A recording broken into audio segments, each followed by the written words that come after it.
오신 우리 성도님들 환영하고 축복합니다. 우리 함께 기도하고 우리 주님 앞에 찬양함으로 나아가겠습니다. 기도하겠습니다.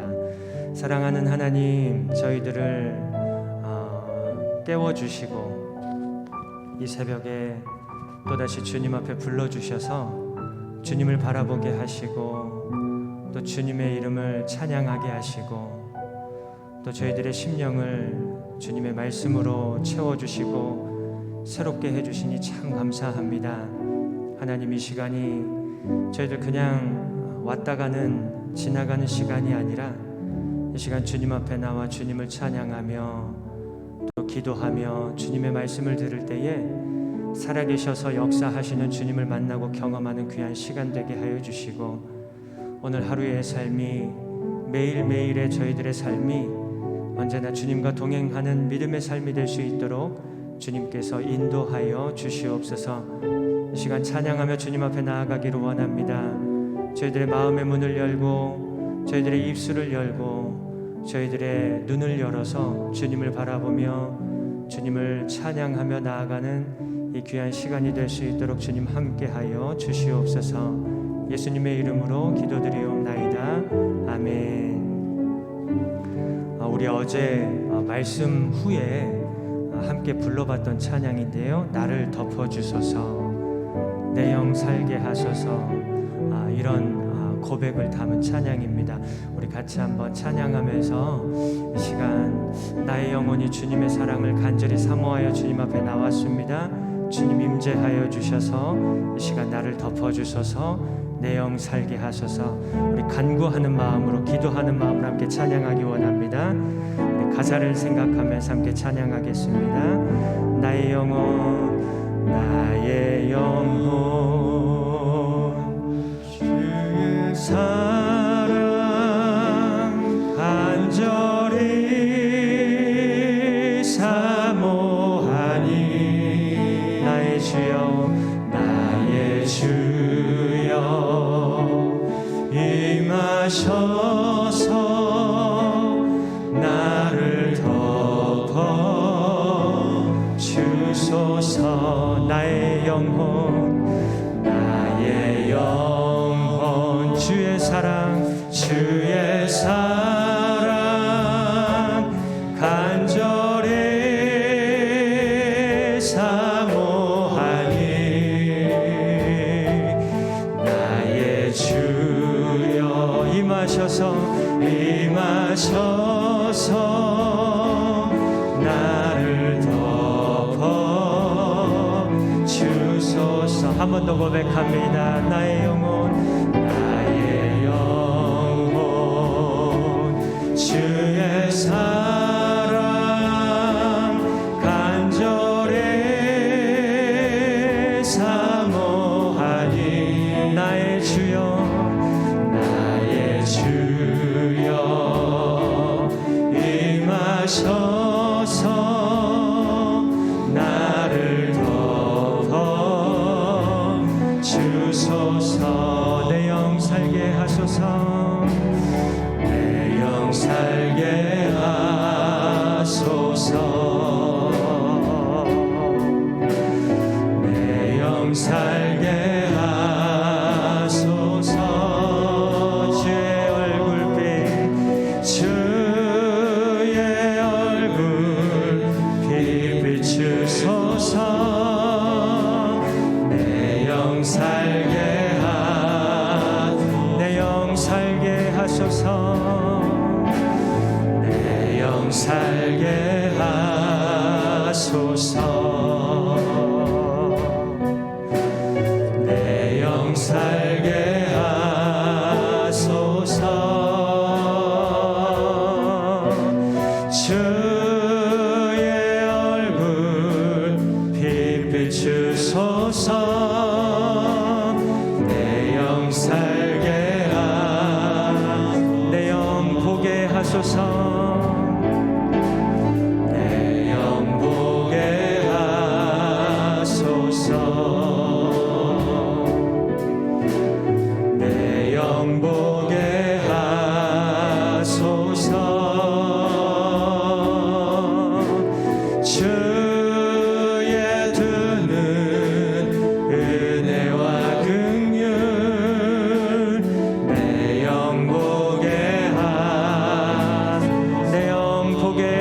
하소서.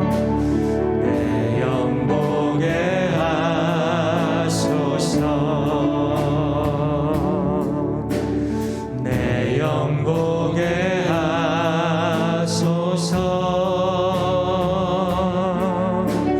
주의 드는 은혜와 긍휼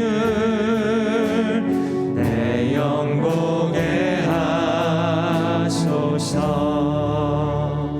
아멘. 이 시간 주님의 두 눈을 보고 주님의 사랑과 긍휼을 경험해서 우리의 영이 살아나는 귀한 시간이 되기를 간절히 소망합니다. 우리 이 시간 주님의 사랑을 함께 찬양하겠습니다.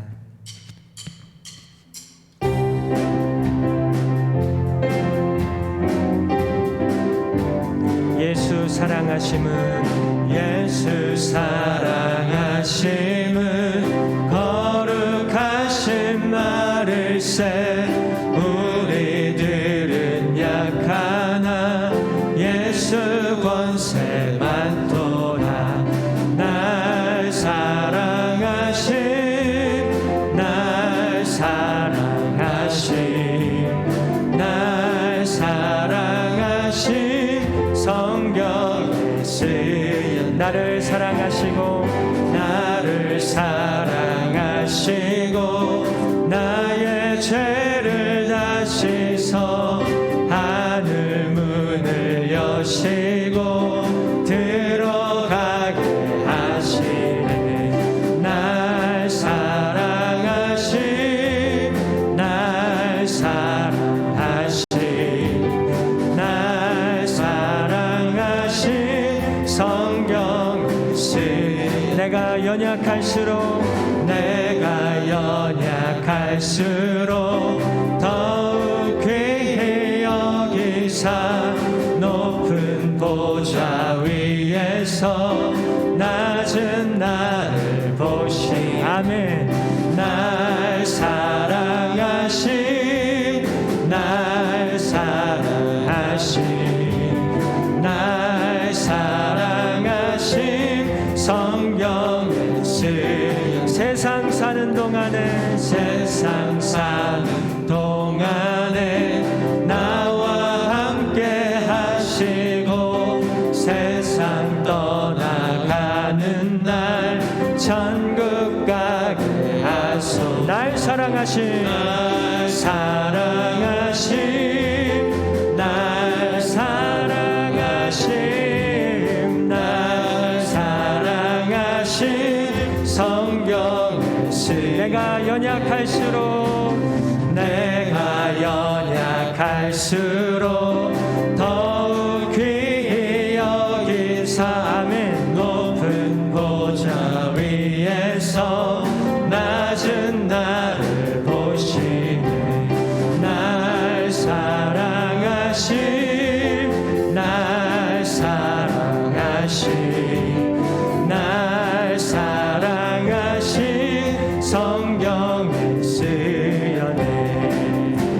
세상 사는 동안에 나와 함께 하시고 세상 떠나가는 날 천국 가게 하소서. 아멘. 날 사랑하심 날 사랑하심 날 사랑하심 성경에 쓰였네.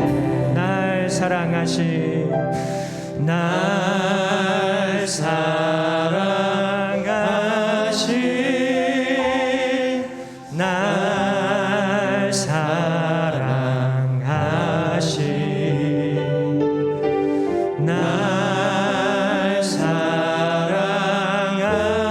사랑하심 성경에 우리 옆에 계신 분 바라보면서 널 사랑하심 널 사랑하심 널 사랑하심 널 사랑하심 널 사랑하심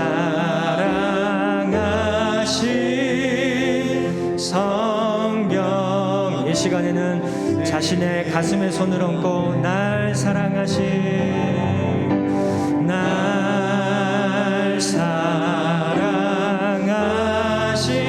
우리 주님께서 여러분들 사랑하십니다.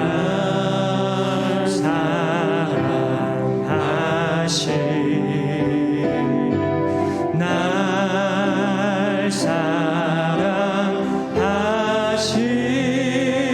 성경에 쓰였네. 오직 주의 사랑에 매여 오직 주의 사랑에 매여 내 영 기뻐 노래합니다. 내 영 기뻐 노래합니다. 이 소망의 언덕 기쁨의 땅에 주께 사랑드립니다. 주께 사랑드립니다. 오직 주의 임재 안에 갇혀 오직 주의 임재 안에 갇혀 내 영 기뻐 찬양합니다. 내 영 기뻐 찬양합니다. 이 소명의 언덕 거룩한 땅에서 주께 경배드리 우리 한 번 더 고백합니다. 오직 주의 사랑에 매여 오직 주의 사랑에 매여 내 영 기뻐 노래합니다. 내 영 기뻐 노래합니다. 이 소망의 언덕 거룩의 땅에 주께 사랑드립니다. 오직 주의 임재 안에 갇혀 오직 주의 임재 안에 갇혀 내 영 기뻐 찬양합니다. 내 영 기뻐 찬양합니다. 이 소명의 언덕 거룩한 땅에서 주께 경배드립니다. 우리 함께 고백합니다. 주께서 주신 은혜 주께서 주신 모든 은혜 나는 말할 수 없네. 내 영혼 즐거이 주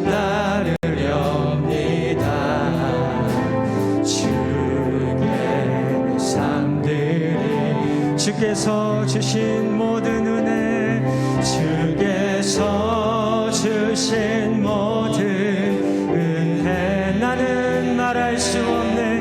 나는 말할 수 없네. 내 영혼 즐거이 주 따르렵니다.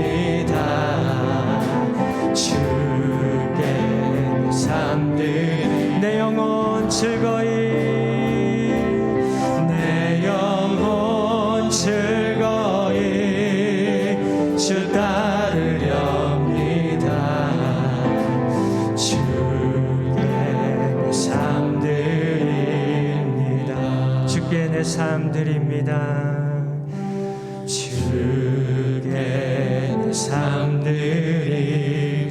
우리 한 번 더 고백합니다. 주께 내 삶 드립니다. 주께 내 삶 드립니다. 아멘. 우리 시간 함께 합심하며 기도하며 주님 앞에 나아가기를 원합니다.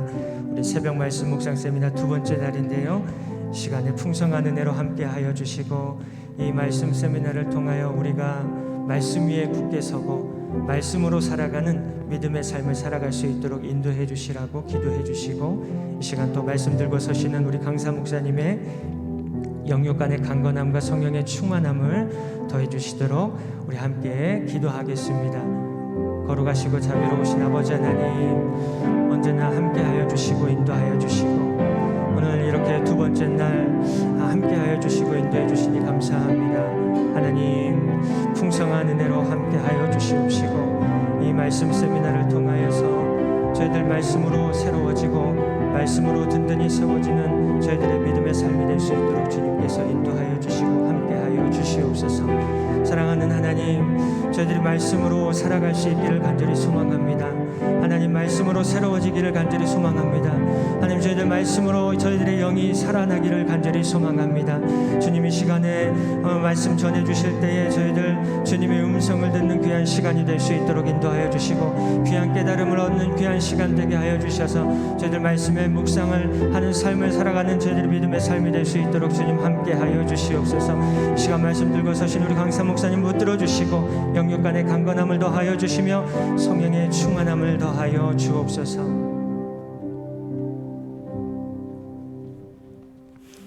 사랑과 은혜가 풍성하신 하나님 아버지 감사드립니다. 저희들은 하나님의 형상을 따라 창조하시고 만물을 다스리시고 온 땅에 하나님의 뜻과 계획 아래 인도해 가시는 하나님을 이 시간 찬양합니다. 진히 우리의 피난처가 되어 주시는 하나님 아버지, 저희가 거룩한 백성으로 삶을 살지 못하고 세상을 의지하고 살았음을 고백합니다. 저희의 죄를 용서해 주시고 주님만 경외하는 삶을 살게 하옵소서. 하나님, 이번 새벽 말씀 묵상 세미나 통해서 우리 가운데 하나님의 말씀을 향한 사모함을 충만하게 하옵소서. 우리의 심령이 하나님의 말씀을 묵상하고 하나님의 말씀대로 순종하는 삶을 살도록 해주시기를 원합니다. 오늘 하나님의 말씀을 듣고 서신 윤영 목사님 가운데 함께하여 주셔서 날마다 하나님의 말씀을 묵상하고 그 말씀을 붙들고 사시는 삶을 통해 하나님께 영광이 되고 우리에게도 선한 영향을 끼칠 수 있도록 성령님께 하여 주시옵소서. 하나님, 요즘 우리는 기도하고 예배하는 생활이 점점 무뎌지고 있습니다. 이러한 한때 일상으로 회복처럼 우리의 예배가 회복되고 다시 일어날 수 있도록 도와주시옵소서. 주님, 세계 각지에서 여러 가지 안타까운 소식들이 전합니다. 지속되는 전쟁으로 터키와 지진, 시리아 내전으로 안타까운 사건들을 겪은 이들에게도 위로와 힘을 주시고 어서 속히 지진 및 전쟁이 멈추고 더 이상 사상자 없도록 도와주시옵소서. 우리 교회 안에서도 질병으로 재정 문제로 여러 가지 관계 어려움으로 고통받고 있는 분들이 있습니다. 또한 병상에서 간절히 치료 손길을 기다리는 분들에게 피난처이시고 치료자인 하나님의 치유 광선을 비춰주시고 완전한 치유와 여러 가지 각자 문제들을 회복토록 하여 주시옵소서. 하나님 아버지, 벌써 한 해의 두 번째 달 중반부가 지나가고 있습니다. 저희 교회에서 세운 계획들이 주님의 뜻 안에서 순차적으로 이루어지게 하시고 성령의 열매를 풍성하게 맺게 하여 주시옵소서. 2023년 우리 신앙교회에 주신 총회 주제의 복음의 사람 예배자로 살게 하소서. 말씀처럼 주님 앞에 우리 한 사람 한 사람이 복음의 사람으로 살게 예배가 되고 예배가 우리의 삶이 되게 말씀으로 재무장되는 시간이 되길 간절히 원하옵니다. 예수님 이름으로 기도합니다. 아멘.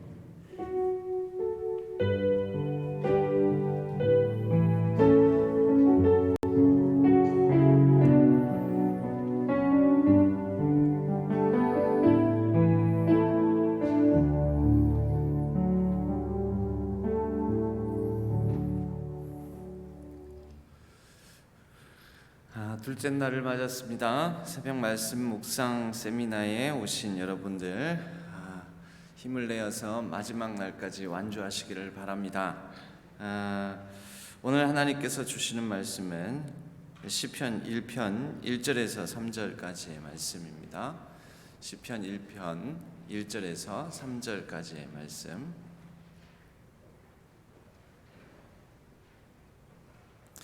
시편 1편 1절에서 3절까지의 말씀을 오늘은 석절밖에 되지 않으므로 한 목소리로 합동하도록 하겠습니다.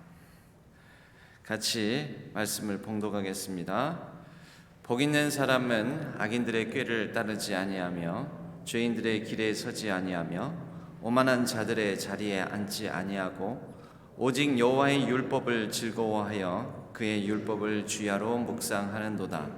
그는 시냇가에 심은 나무가 철을 따라 열매를 맺으며 그 잎사귀가 마르지 아니함 같으니 그가 하는 모든 일이 다 형통하리로다. 아멘. 이것은 하나님의 말씀 시편 1편의 말씀입니다.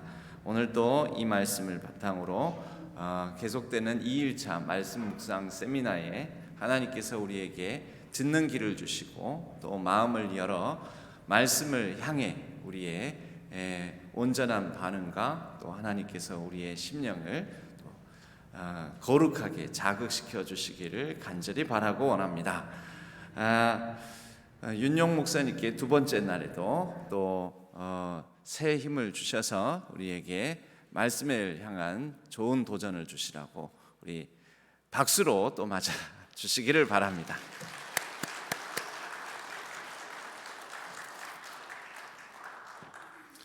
네, 반갑습니다. 어제 우리가 나누었던 내용을 간단하게 요약하면 우리 속에 두 가지 소욕이 있잖아요, 그죠? 무슨 소욕과 무슨 소욕입니까? 육체의 소욕과 성령의 소욕입니다. 마지막에 했던 내용이 발람의 꾀인데요. 이스라엘 백성들이 24,000명이 죽었습니다. 죽은 이유가 무엇입니까? 바알신에게 제사하고 음행을 했기 때문인데요. 그것은 육체의 소욕에 완전히 붙어버려서 떨어지지 않았기 때문입니다. 육체의 소욕이 완전히 붙어서 떨어지지 않으면 하나님께서 심판하실 수밖에 없습니다. 제가 어제 계속 육체의 소욕에 붙으려는 우리의 그 마음 상태를 그대로 방치하지 말고 괴로워하고 그리고 하나님께로 끌어당겨야 된다고 말씀드렸습니다.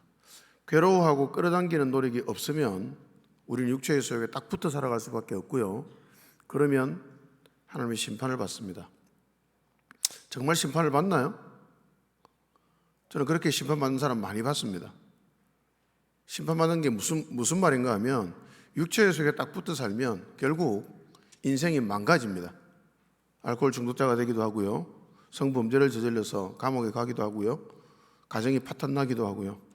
그런 하나님의 심판이라고 말할 수 있는 무서운 일들이 그의 인생에 일어날 수밖에 없더라고요. 그래서 육체의 소욕에 딱 붙어서 떨어지지 않으려고 하는 자신의 그 속성을 끌어당겨서 계속 하나님께로 옮겨가야 합니다. 그것을 우리는 비나스의 창이라고 말씀드렸습니다. 비나스의 창은 말씀 묵상이라고 말씀을 드렸습니다. 이제 2페이지 3번에 이세벨에 대해서 말씀을 드릴 건데요. 이세벨은 누구의 아내였습니까? 아합 왕의 아내였습니다. 여러분, 아합 시대는요, 북이스라엘 역사 가운데서 굉장히 번영한 시대였습니다. 정치적으로, 경제적으로, 외교적으로 탁월하게 번영을 하고 번성을 했던 때가 바로 아합 시대였습니다. 그런데 영적으로는 엄청나게 타락을 했던 시대가 바로 아합 왕 시대였습니다. 그 영적 타락의 시작이 아합 왕의 결혼 때문인데요. 아합이 이세벨과 결혼을 했습니다. 정략 결혼을 한 거죠. 근데 이세벨이라는 여자는 엣바알이라는 왕의 시돈 왕의 딸이었습니다. 여러분, 시돈의 왕 이름이 엣바알입니다. 이름에 뭐가 있죠? 바알이 있죠. 바알은 어제 말씀드린 것처럼 풍요와 다산의 신입니다. 그러니까 풍요와 다산을 신으로 섬기는 거예요. 다시 말하면 물질과 돈과 재물을 신으로 섬기는 것과 똑같습니다. 그런 나라였습니다. 그런데 엣바알, 이름이 엣바알이란 말은 이 사람이 바알신 제사장이었는데 쿠데타를 일으켜서 왕을 죽이고 자신이 왕이 된 사람입니다. 근데 이 사람의 딸이 이세벨인데요, 엣바알의 딸 중에서도 바알신을 가장 열렬히 섬기던 딸이 바로 이세벨이었습니다. 이세벨은요, 바알신의 열렬 추종자였습니다. 게다가 이세벨을 나중에 성경에서 잘 보면 아는데요, 제가 보기에는 성경에 나온 모든 여자 중에서 리더십이 가장 강한 여자였습니다. 바알의 열렬 추종자인데 리더십은 탁월한 여자였습니다. 정말 무서운 여자였죠. 그래서는 성경에 나오는 가장 강적이 바로 이세벨이라고 생각합니다. 가장 강적인 여자였습니다. 무서운 여자였죠. 이 이세벨이 이스라엘에 시집을 오자마자 어떤 일이 생겼냐면 온 이스라엘 땅이 바알의 곳이 되고 말았습니다. 심지어 아합 왕도 바알을 함께 섬겼습니다. 온 이스라엘 땅을, 하나님의 곳인 이스라엘 땅을 순식간에 바알의 곳으로 만들어버린 여자, 그 여자가 바로 이세벨이었습니다. 하나님께서 바알의 곳이 되어버린 그 이스라엘 땅을 심판하기 위해서 가뭄을 주셨고요, 이 가뭄의 문제를 해결하는 과정에서 선지자 엘리야가 이방 선지자 450명과 갈멜산에서 싸운 사건이 일어나고, 누가 이기죠? 엘리야가 이기잖아요, 그죠? 엘리야가 어마어마한 승리를 하고 이방 선지자를 다 칼로 죽이게 만들었습니다. 자, 굉장한 승리를 했잖아요. 굉장한 승리를 했으면 이제 이스라엘 땅에서 바알신은 완전히 물러가고 다시 하나님의 땅이 되어야 되지 않습니까? 그죠? 근데 이세벨은 너무나 강적인 여자이기 때문에 오히려 엘리야에게 선전포고를 합니다. 내가 너를 죽일 거다라고요. 이세벨은 정치적인 힘을 갖고 있고 엘리야는 정치적인 힘이 전혀 없습니다. 그래서 엘리야가 뭘 해야 될까요? 도망쳐야 되겠죠, 그죠? 그래서 엘리야가 도망을 칩니다. 그렇게 도망을 치는 엘리야의 심정이 어땠겠습니까? 여러분, 그 상황을 한번 상상해 보시고 본인이 엘리야라고 한번 생각해 보시기 바랍니다. 묵상할 때 굉장히 좋은 방법이 상상하는 겁니다.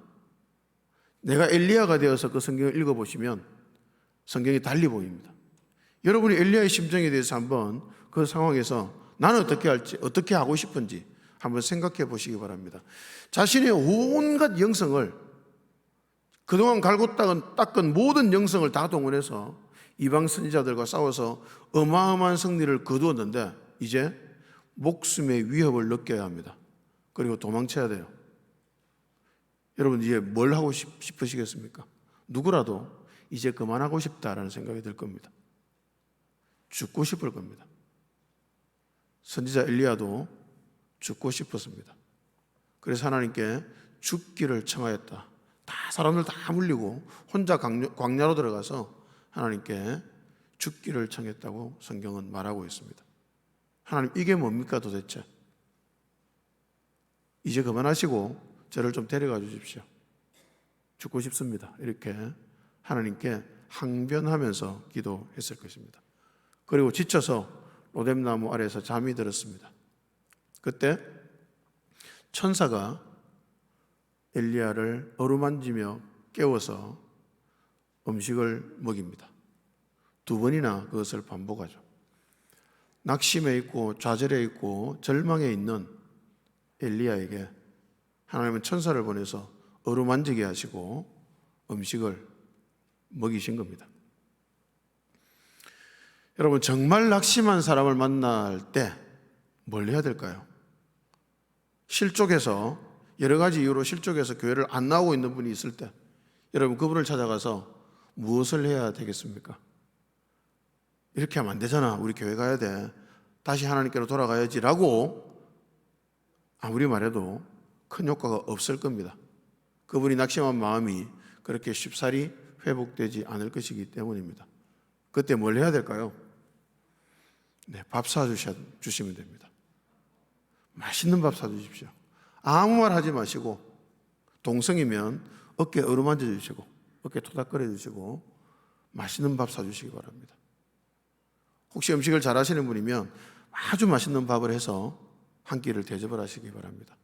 그게 그 어떤 말보다 큰 위로가 될 겁니다. 그 밥이 힘이 되어서 다시 하나님께로 걸어가는 한 걸음을 내디딜 수 있을 것입니다. 교회 다니는 저 집사님이, 저 권사님이 내 마음에 조금의 위로를 주는구나, 조금 힘을 내볼까라는 생각이 들게 될 겁니다. 제가 처음 하나님을 인격적으로 만났다고 말할 수 있는 사건이 있었는데요. 대학생 때였습니다.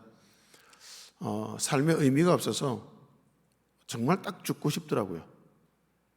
내가 세상에서 왜 사는지를 모르겠더라고요. 그래서 대학 캠퍼스를 터벅터벅 걸어다니면서 삶의 이유를 찾지 못하고 괴로워하고 있었습니다. 한 학기 동안 공부를 하나도 못했고요. 수업 시간마다 들어가서 계속 졸았고 학사 경고를 받았습니다. 너무 괴로웠습니다. 학교를 다니는 이유도 모르겠고 살아야 될 이유도 모르겠고 심지어는 교회 가는 이유도 잘 모르겠고 딱 죽고 싶더라고요.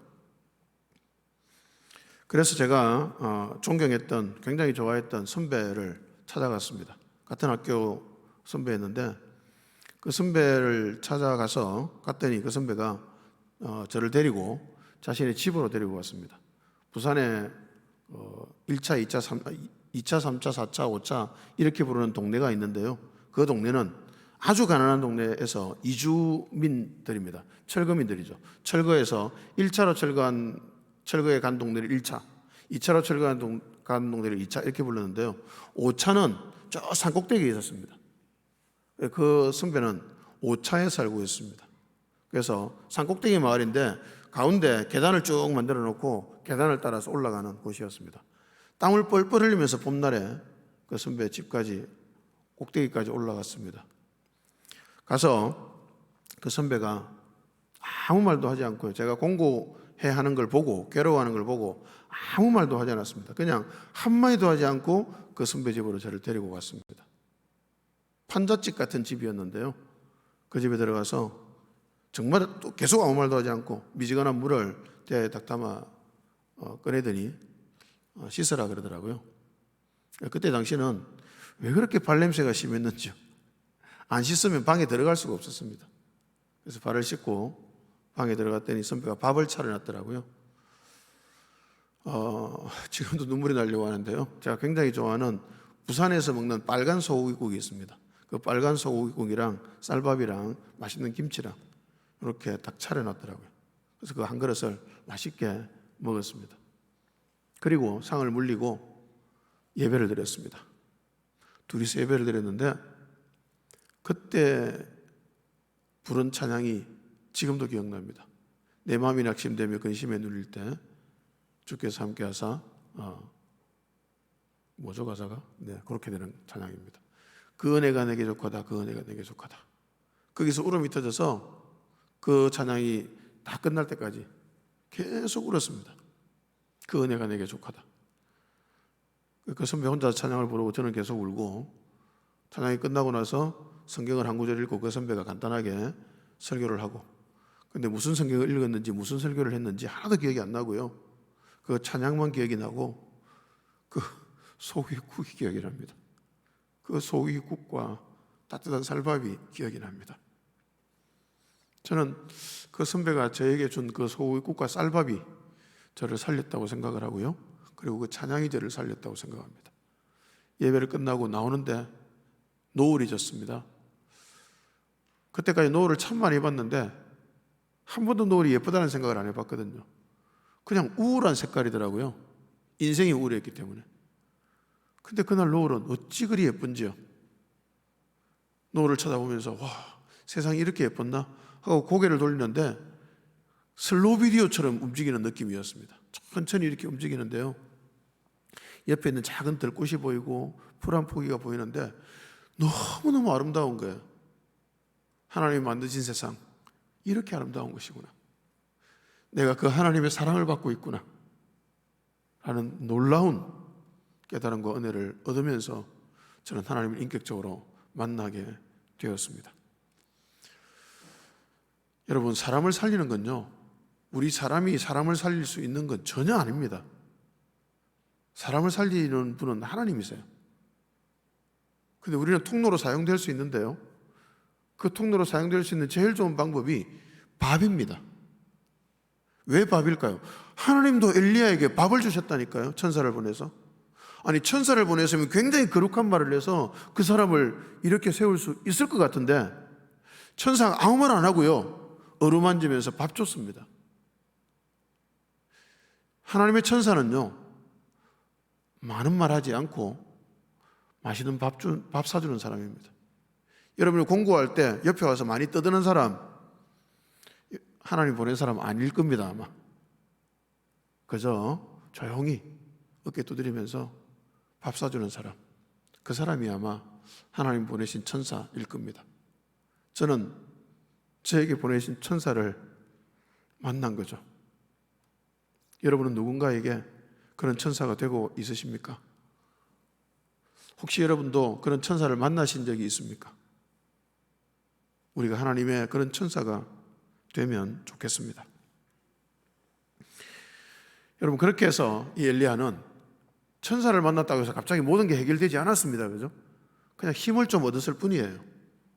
하나님은 개인이 직접 만나야 하는 겁니다. 천사가 하나님을 만나게 해주지 못해요. 천사는 그저 하나님을 만나러 갈 수 있는 힘을 줄 수 있을 뿐이고요, 결국 하나님은 개인이 만나야 합니다.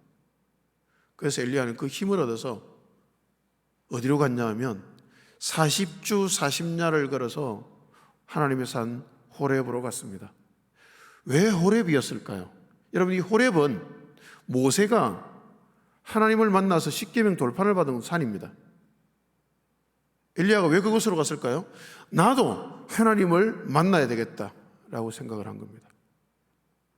여러분, 문제가 해결되려면, 인생의 절망이 해결되려면 우리도 모세가 만났던 바로 그 하나님을 직접 개인적으로 만나야 합니다.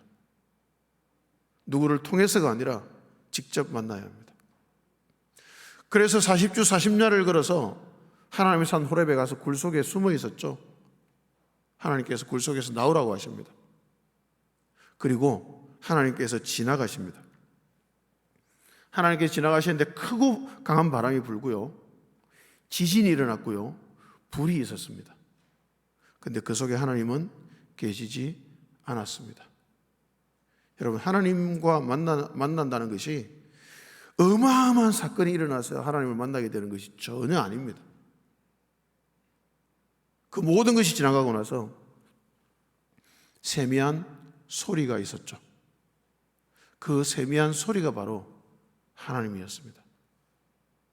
그 하나님을 만나고 나서 엘리야는 자신의 속에 있는 그 안타까운 마음, 슬픈 마음, 분노하는 마음, 절망하는 마음을 다 쏟아놓았습니다. 여러분, 세미한 소리로 찾아오신 하나님을 만나시기 바랍니다. 그 하나님께 여러분의 모든 마음을 다 쏟아놓으시기를 바랍니다. 여러분이 인생에서 느낀 아픔과 슬픔과 절망을 그 세미한 소리로 찾아오신 하나님께 다 쏟아놓으시기를 바랍니다.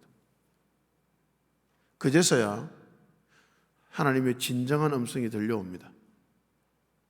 하나님께서 엘리야에게 너는 이제 내려가서 이렇게 하고 이렇게 하고 이렇게 하라 라고 그 세미한 소리로 찾아오신 하나님께서 엘리야에게 말씀해 주셨습니다. 놀랍게도 엘리야는 절망해서 아무것도 못하고 죽고 싶어 하던 사람이었습니다. 그런데 놀랍게도 하나님의 음성을 듣고 나니까 다시 머리끝부터 발끝까지 온몸에 힘이 불끈불끈 솟아올랐습니다. 그리고 다시 이스라엘로 가서 자신에게 말씀하신 그 일들을 하나씩 하나씩 해나갈 수가 있었습니다. 그리고 결국은 엘리야가 내려가서 안수에서 세운 그 예후라는 왕이 이세벨을 죽이는 사건까지 연결이 됩니다. 바로 그것이 열왕기하 9장 30절입니다. 함께 읽어볼까요? 예후가 이스라엘에 오니 이세벨이 듣고 눈을 그리고 머리를 꾸미고 창에서 바라보다가, 이렇게 해서 이세벨이 죽었습니다. 최후의 장면이죠. 근데 이세벨의 최후의 장면을 한번 보십시오. 이세벨이 왜 제가 강적이라고, 인생의 강적이라고 말씀드리냐면, 죽음 앞에서도 눈 하나 깜짝하지 않는 여자였습니다. 남자도 아니고 여자가 이렇게 강심장일 수는 쉽지 않거든요. 정말 강적이었습니다. 죽음을 앞두고 화장하고 있는 여자, 너무나 강심장인 여자입니다. 여러분, 인생에서 혹시 강적을 만나신 적이 있습니까? 내 힘으로 절대로 처리할 수 없는 사람, 내 힘으로는 도저히 어떻게 할 수 없는 사람, 그런 사람을 만나신 적이 있습니까? 혹시 그런 분이 여러분 주변에 지금 있습니까? 여러분, 그 강적은 도대체 어떻게 처리해야 될까요? 여러분의 힘과 여러분의 혈기를 가지고 그 인생의 강적을 결단코 이길 수 없습니다. 어떻게 이길 수 있을까요? 방법은 한 가지밖에 없습니다. 하나님의 세미한 소리를 들으셔야 합니다. 그 강적은 하나님께서 처리하실 겁니다. 여러분이 하나님의 세미한 소리를 듣고 하나님의 그 음성에 온 영혼을 다 드리면서 하나님의 세미한 소리를 통해서 여러분이 영혼이 힘을 얻는 그런 삶을 살아가기만 하면요, 인생의 그 강적은 하나님께서 처리하실 것입니다. 여러분의 힘으로 인생을 다 살아내려고 하지 마시고, 여러분의 힘으로 여러분의 앞에 만나는 강적들을 처리하려고 하지 마시고, 그저 하나님 앞에서 하나님의 그 세미한 소리를 듣기를 갈망하며 하나님 앞으로 나아가시기를 바랍니다. 그러면 나머지는 하나님께서 해결해 주실 것입니다. 인생이 절망스러우십니까? 힘드십니까? 감당하기 어려우십니까? 그러면 우리는 다른 것 하려고 하지 마시고 하나님의 세미한 소리를 들으려 하시기 바랍니다. 그 하나님의 세미한 소리가 바로 말씀 속에 있습니다. 신약시대 신자는 말씀을 읽고 묵상하는 가운데 하나님의 세미한 소리를 듣게 됩니다. 그 세미한 소리를 사모하시면서 말씀 앞으로 나아가기를 멈추지 않으시기를 축복합니다. 여러분, 두 가지를 제가 말씀드렸습니다. 첫 번째요, 발람의 꾀를 이기는 방법은 무엇이라고요? 비나스의 창입니다. 이세벨의 꾀를 이기는 방법은 무엇입니까? 세미한 소리입니다. 이 두 가지를 꼭 기억하시기 바랍니다. 왜 기억하라고 말씀드리냐면 4번이 그 이유입니다. 버가모 교회와 두아디라 교회가 받은 책망의 이유를 살펴봅시다 했는데요, 버가모 교회는 계시록 2장 14절에 나오고요, 두아디라 교회는 계시록 2장 20절에 나옵니다. 자, 버가모 교회 2장 14절 함께 읽습니다. 그러나 내게 두어 가지 책망할 것이 있나니 거기 내게 발람의 교훈을 지키는 자들이 있도다. 발람이 발락을 가르쳐 이스라엘 자손 앞에 걸림돌을 놓아 우상의 제물을 먹게 하였고 또 행음하게 하였느니라. 누가 나오죠? 발람의 교훈이 나오죠. 동그라미 해두시고요, 20절 함께 읽습니다. 그러나 내게 책망할 일이 있노라. 자칭 선지자라 하는 여자 이세벨을 내가 용납함이니 그가 내 종들을 가르쳐 꿰어 행음하게 하고 우상의 제물을 먹게 하는도다. 누가 나오죠? 이세벨이 나오죠.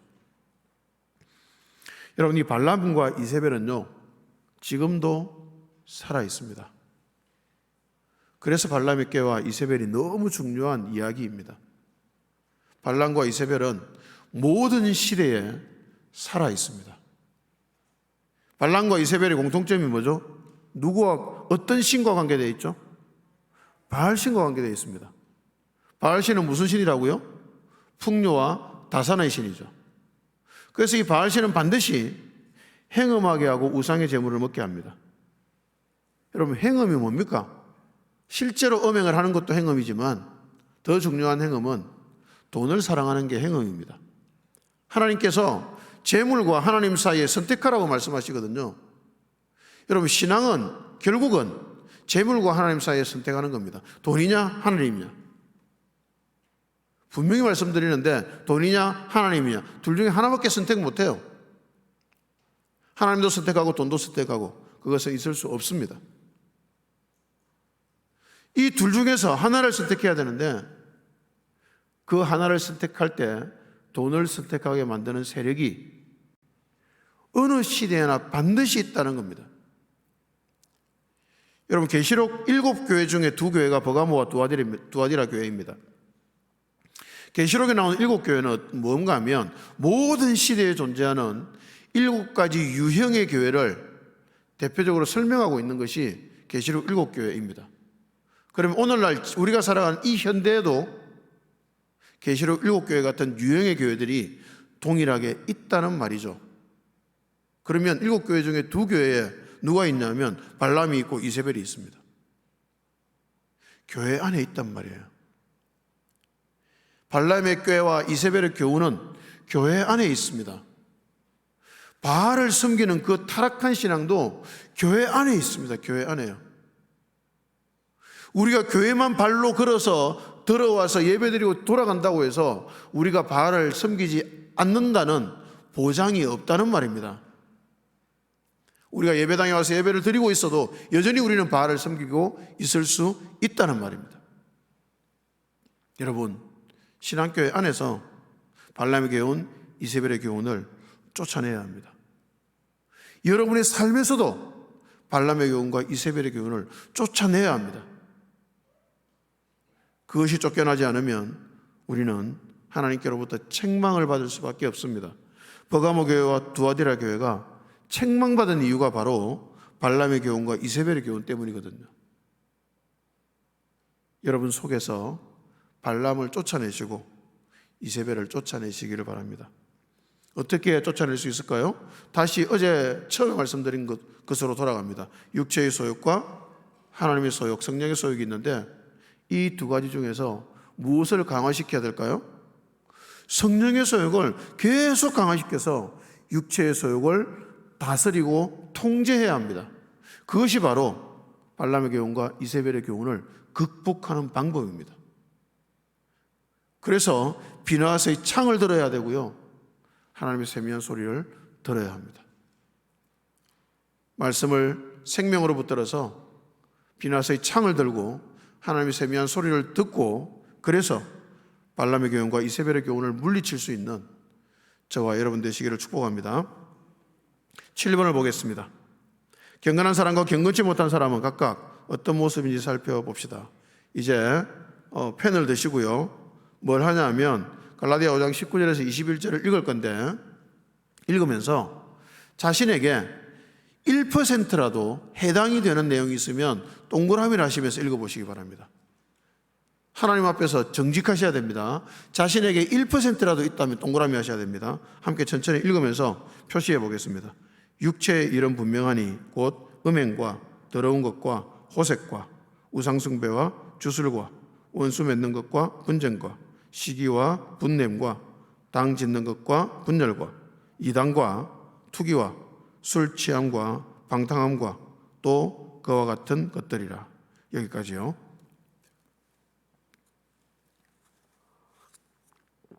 동그라미 해보셨습니까? 혹시 동그라미가 하나도 없는 분 계십니까? 하나도 없는 분.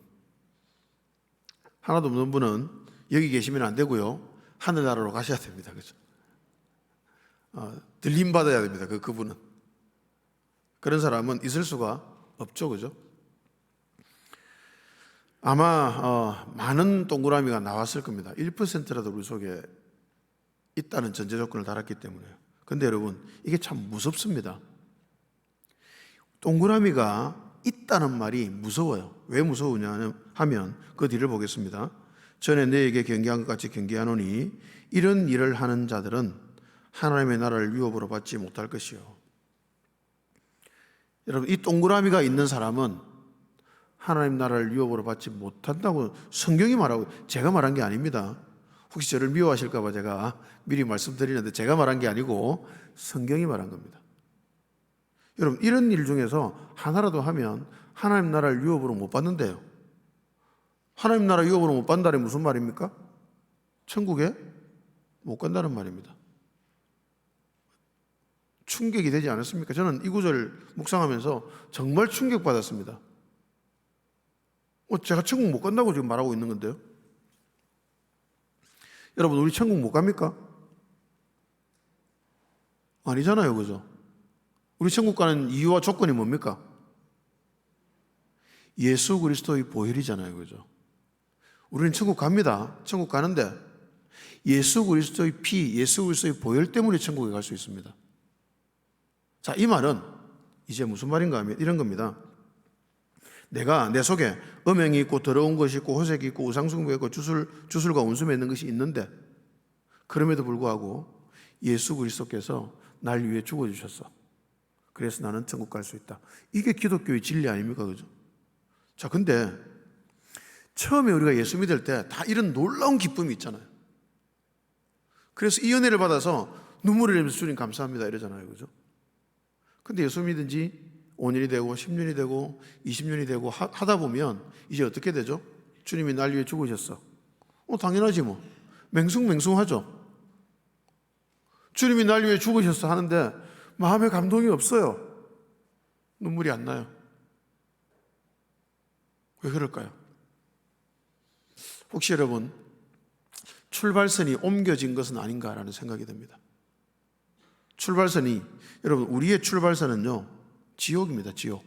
그죠? 우리 속에 이런 것들이 다 있기 때문에 우리는 지옥 갈 존재들이에요. 이 지옥 갈 존재인 내가 예수 그리스도의 피로 구원받아서 지옥에서 천국으로 옮긴 겁니다. 그게 우리의 너무나 놀라운 고백이에요. 근데 시간이 지나면서 출발선이 바뀌어요. 이제 출발선이 분명히 우리 출발선이 지옥이었는데 시간이 지나면서 출발선이 천국으로 바뀝니다. 이제 지옥은 나와 상관없는 것 같아요. 그래서 나는 천국이 너무 당연한 사람이야 이렇게 되는 거죠. 여러분 천국이 당연합니까? 천국이 당연해지면 예수 그리스도의 은혜에 눈물이 안 나요. 그래서 이렇게 됩니다.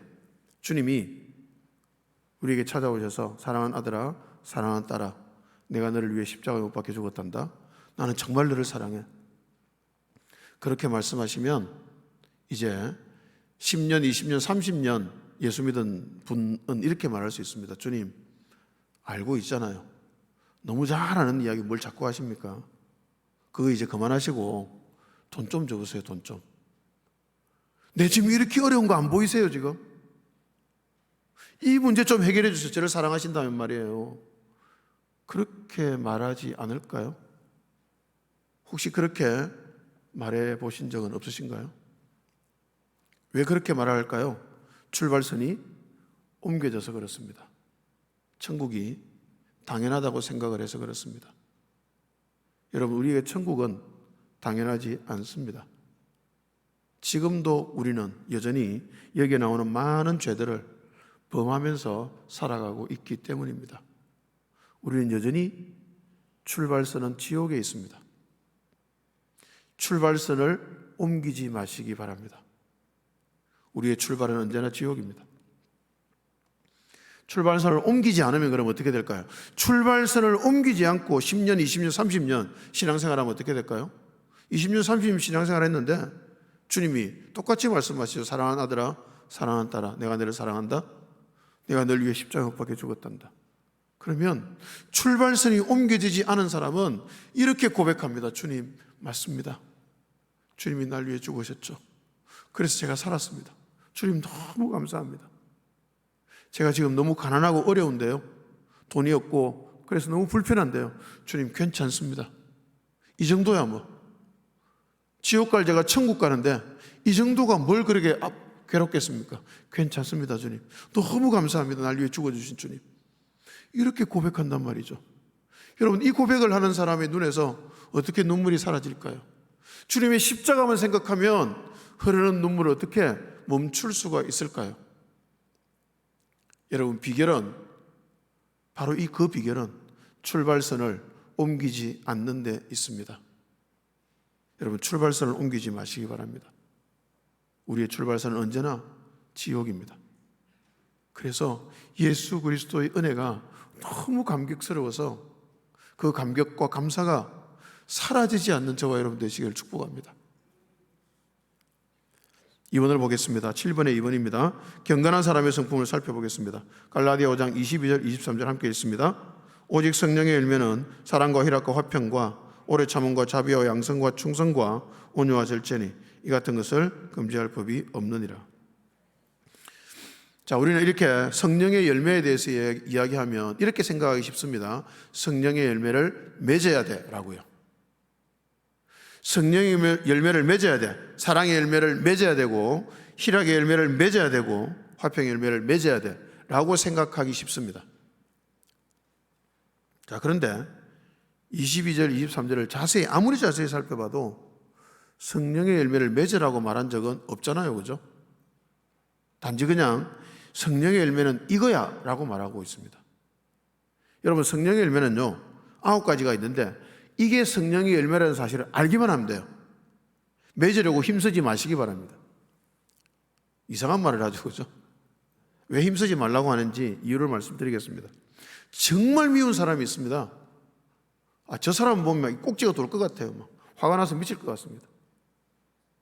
근데 그 사람을, 우리는 예수 믿는 사람이니까 그 미움이 우리 속에 있으면 너무 불편하잖아요. 그래서 그 사람을 사랑하고 싶은 거죠. 그래서 기도합니다. 주님, 저 사람을 제발 좀 사랑하고 싶습니다. 사랑하게 해주세요 라고 기도하죠. 그러면 갑자기 사랑이 될까요? 사랑이 되던가요? 안 되죠. 그죠? 더 미워질 때가 많습니다. 왜냐하면 내가 당신 때문에 내가 이렇게 힘들게 이런 기도도 해야 되잖아. 뭐 이렇게 되는 거죠. 더 미워집니다. 여러분, 그 방법은 사랑이라는 열매를 맺을 수 있는 방법이 아닙니다. 왜냐하면요, 지금 겨울이죠. 나무를 보면 지금 때가 가장 삭막할 때잖아요. 그죠? 제가 사진을 찍으면서 겨울에 나무를 보면서 깜짝 놀랐습니다. 다 죽었더라고요. 예전에는 자연에 별로 관심 없이 살았기 때문에 몰랐는데 카메라를 들면서 봄, 여름, 가을 다 사진 찍을 게 많았는데 겨울 되니까 사진 찍을 게 없더라고요. 나무가 너무 앙상하게 가지만 남아있어요. 저는 제가 볼 때 그 나무는 죽은 거였습니다. 그런데 그 앙상하게 가지만 남아있는 그 나무에 사과를 들고 와서 사과를 푹 꽂는 겁니다. 그리고 사과를 맺었네 라고 말한다면 제정신이 아니잖아요. 여러분, 우리가요 그렇게 메마른 나무인 상태인데 그냥 와서 열매만 갖다 꽂으려고 하는 거예요. 사랑이라는 열매만 갖다 꽂으려고 하는 겁니다. 사랑이 될까요? 당연히 안 되죠. 그건 열매가 아닌데요. 다른 데서 끌어다가 그냥 꽂아놨을 뿐인데요. 열매는 그렇게 갖다 꽂는 게 아니고요, 맺어야 합니다. 그죠? 열매는 맺는 겁니다. 어떻게 해야 열매를 맺죠? 열매를 맺어야지 해서 열매를 맺는 나무는 없습니다. 여러분, 어떻게 해야 열매를 맺을까요? 열매를 맺는 방법이 있습니다. 3번입니다. 금방 읽었죠, 그죠? 처음에 시작할 때 읽었잖아요. 복 있는 사람은 악인들의 꾀를 따르지 아니하고 죄인들에게 서지 아니하고 오만한 자리에 앉지 아니하고, 그 다음에요, 오직 여호와의 율법을 즐거워하여 그 율법을 죄하러 묵상하는도다. 그 사람이 어떤 사람이라고요? 시냇가에 심은 나무입니다. 그 시냇가에 심은 나무는 어떻게 돼요? 철을 따라 열매를 맺습니다. 여러분, 철을 따라 열매를 맺는다는 말이 무슨 말일까요? 사랑이 필요한 데는 사랑이 맺혀요. 희락이 필요할 때는 희락이 맺혀요. 오래 참음이 필요할 때는 오래 참음이라는 열매가 맺힙니다.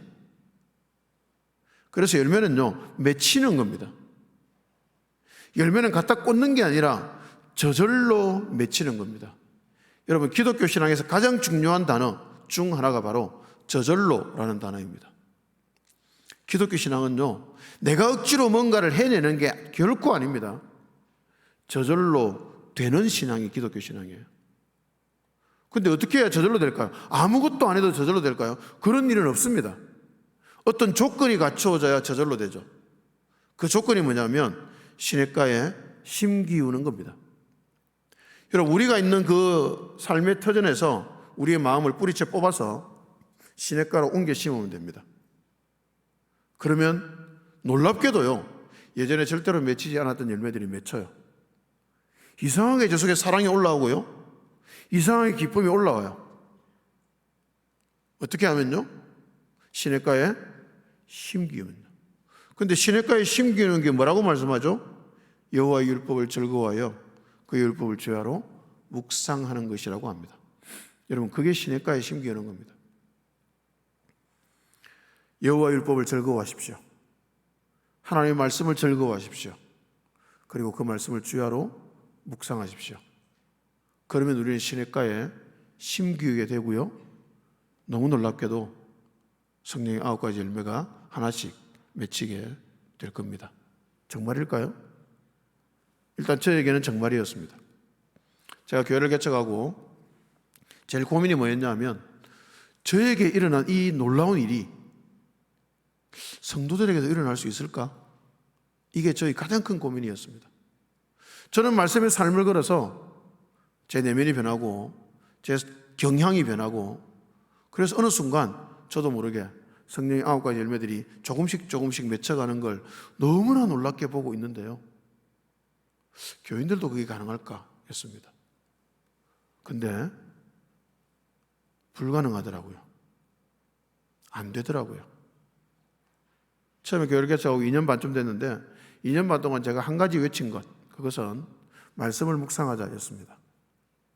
그래서 교회에서 아무 일도 하지 않았어요. 저는요, 집사님들이 주일날 밥해서 먹자고 그러는데, 집사님 밥 하지 맙시다 우리. 그리고 말씀 묵상하고 묵상한 건 나눕시다. 저는 그렇게 했습니다. 그게 무조건 옳다는 게 아닙니다. 저는 일단 성도들에게 말씀 묵상이라는 도구를 들려주고 싶었습니다. 그리고 나서 말씀 묵상으로 그 내면이 채워지고 나면 사역이 하고 싶어져요. 그때 하게 하려고 그렇게 했던 겁니다. 근데 2년 반이 지났는데 말씀 묵상을 거의 아무도 하지 않으시더라고요. 그리고 나서 사소한 오해가 생겼는데 교인들이 다 떠났습니다. 제가 죽을 만큼 괴로웠습니다. 그때 안 되더라고요. 안 되는 줄 알았습니다. 그래서 하나님께 매달리고 울었죠. 하나님, 안 되는 겁니까? 저에게는 됐잖아요. 근데 왜 성도들한테는 안 됩니까, 주님? 이거 안 되면 안 되잖아요. 돼야 되잖아요. 그렇게 울었습니다. 근데 그때부터 한 분 한 분 새로운 성도들이 모여들어서 한 20명 정도의 성도들이 저희 교회에 왔는데요, 그 한 분 한 분들이 말씀을 얼마나 사랑하는지, 그리고 하나님을 얼마나 사랑하는지 조금씩 묵상할 줄 모르는 분들이 있었습니다. 근데 묵상하려고 애를 쓰고요, 실패하고요, 또 애를 쓰고요, 실패하고 애를 쓰고 실패하고 애를 쓰고 계속 반복하더라고요. 그러더니 한 분 한 분의 삶에서, 이제 개척한 지 8년 좀 넘었는데요, 한 분 한 분의 삶에서 열매가 맺히는 소식들이 들려와요. 제가 그 소식 하나를 들을 때마다 웁니다. 제가 왜 우냐면, 주님, 제가 뻘짓한 게 아니네요. 이때까지 제가 한 일이 뻘짓이 아니었네요. 주님, 너무 감사합니다. 그러면서 울었습니다. 놀랍게도 이게 한 소식이 들려올 때마다 계속 눈물이 나요. 계속. 왜? 쉽지 않은 일이거든요. 여러분, 말씀의 삶을 거는 게 쉬울까요? 결코 쉽지 않습니다. 쉽다고 생각하지 마시기 바랍니다. 이게 쉬우면 가치 없어요. 다른 데 삶을 걸지 마시고 말씀을 묵상하고 하나님과 교제하는 것에 삶을 걸어보시기 바랍니다. 그럼 어느 순간 말씀이 즐거워집니다. 그리고 주야로 말씀을 묵상하는 게 너무 기쁘고 행복해져요. 그저 말씀이 즐겁고 말씀을 묵상할 뿐인데 시간이 지나면요, 이상하게 마음이 기뻐집니다. 그리고 밉던 사람이 그냥 안 미워져요. 스르르 안 미워집니다. 저는 제 인격의 존재 자체가 우울이었거든요. 저는 정말 우울한 사람이었습니다. 그래서 저를 보면 사람들이 무서워서 말을 못 걸었어요. 그리고 저는 사람들이 저에게 말 거는 게 싫었습니다. 그래서 더 우울한 표정으로 살았죠. 머릿속이 온통 먹구름이었습니다. 그런데 어느 순간, 아마 40대 초반쯤인 것 같은데 어느 순간 제가 깜짝 놀랐습니다. 깜짝 놀랐죠. 왜 놀랐냐면 머릿속에 항상 존재하고 있던 그 먹구름이 사라지고 없는 거예요. 저는 더 이상 우울한 사람이 아니게 된 겁니다. 희락이라는 단어를 저는 별로 좋아하지 않았습니다. 왜냐하면 제 속에 없는 단어였거든요. 제 속에는 희락이라는 단어를 말할 수 없을 만큼 너무나 우울한 존재였습니다. 그런데 저는 그냥 말씀이 좋고 말씀을 묵상했을 뿐인데 어느 순간 제 속에서 감당할 수 없는 기쁨이 올라오기 시작하더란 말이죠. 바보같이 희죽거리며 웃을 때가 생기고요. 이게 말씀의 힘입니다. 성령 9가지 열매를 맺고 싶으십니까? 그게 맺고 싶지 않다면 신자가 아닙니다. 당연히 맺고 싶어야죠, 그죠? 너무 맺고 싶은데 안 맺어지잖아요. 방법이 있습니다. 시냇가에 심 기우면 됩니다. 말씀을 즐거워하고 말씀을 주야로 묵상하시면 됩니다. 그러면 어느 순간 자신도 모르게 자신이 열매를 맺으려고 노력한 것도 아닌데 어느 순간 자신의 삶에 성령의 9가지 열매가 조금씩 맺혀가는 것을 놀랍게 보게 될 겁니다. 그 놀라운 은혜를 누려가시기를 축복합니다. 8번입니다. 경건훈련은 여러 가지가 있지만 모든 경건훈련 가운데 가장 기본적이고 효과적이고 강력한 경건훈련이 말씀 묵상입니다.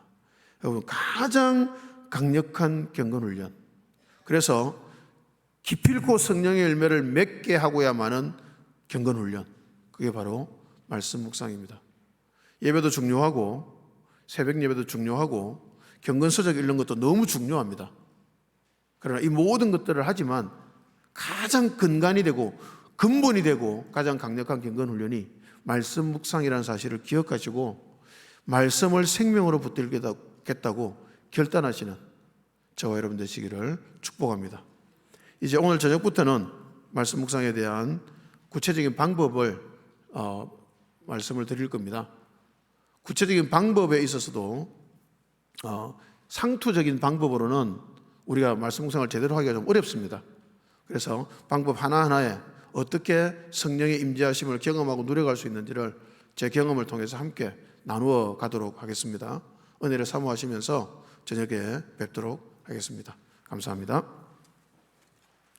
축도 기도하겠습니다. 주님 감사합니다. 이 아침에 하나님 말씀을 사모해 나오신 분들 주님께서 위로하시고 축복하시고 그 마음 가운데 주의 은혜를 한량없이 내려주시기를 간절히 원합니다. 오늘 하루도 이 힘으로 세상에서 승리하는 주의 백성들 되게 하여 주옵소서. 주 예수 그리스도의 은혜와 하나님의 사랑과 성령의 교통하심이 말씀의 은혜를 사모하고 말씀의 사람이 되기를 갈망하는 신앙교회 모든 성도들 위해 영원토록 함께 하시기를 간절히 축원하옵나이다. 아멘.